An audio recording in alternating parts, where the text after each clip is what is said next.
Hello, this video is on redaction and brought to you by Nelson Systems Incorporated. I'll be using an Eventide Nextlog DX model recorder with software version 2024.2.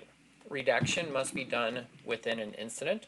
I already have an incident started and open here, and we're going to work on the redaction with this 911 audio. So in the timeline, we are going to zoom in a little bit so we can make that easier to see the waveforms. Alright, so we've already gone through here. We've determined when people are talking. Depending on the integration, you may see different shades to your waveform. This more easily lets you see when the two parties are talking. Once you've located the section that you want to add your redaction, right-click on the audio in the timeline and go towards the bottom of your list and find Add Redaction Point. When you select that, it'll give you a box that you can resize over the audio that you want to redact. Once you have this sized, you can move it around, change the borders, and then right-click on the square in the upper right corner to adjust the type of redaction. This opens up a right-click menu. You can make your selections here. First-time users, and if you're just starting out, click on Options. This will open it up into a window which is easier to manage. You can choose your type of redaction. You have mute, tone, AGC, and obfuscate. Mute is going to insert silence over the redacted segment. Tone will insert a tone. You can change the volume of the tone. Depending on your state laws, you may have to add a tone to let the listening party know there was audio redacted.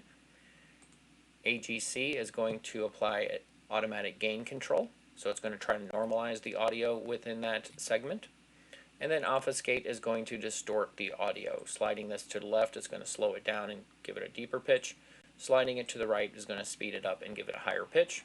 So adjust the obfuscation amount based on the talker's voice.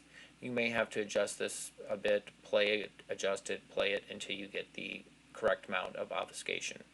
For this one, we're going to use tone. I'll have it enabled and click OK. And if there's another point in the recording that we need to redact, we can right-click again, add another redaction point, size as needed, and then adjust what type of redaction we want to apply. You can have as many redaction points as you like.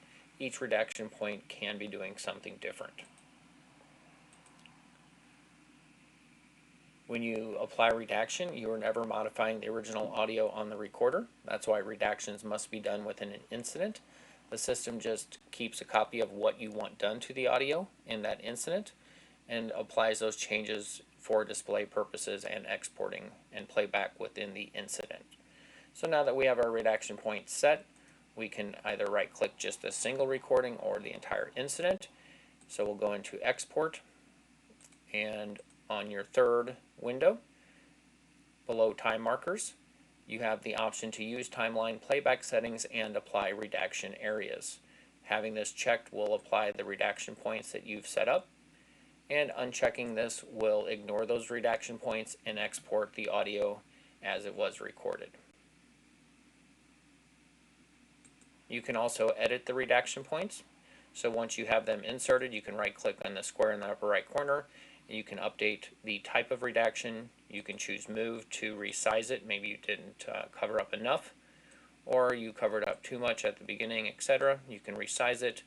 You can also use the 4 arrows to move it. And you can also right-click and remove the redaction point altogether. And then the last option in the right-click menu was Close, and that will close the menu. This concludes the video. Thank you for watching.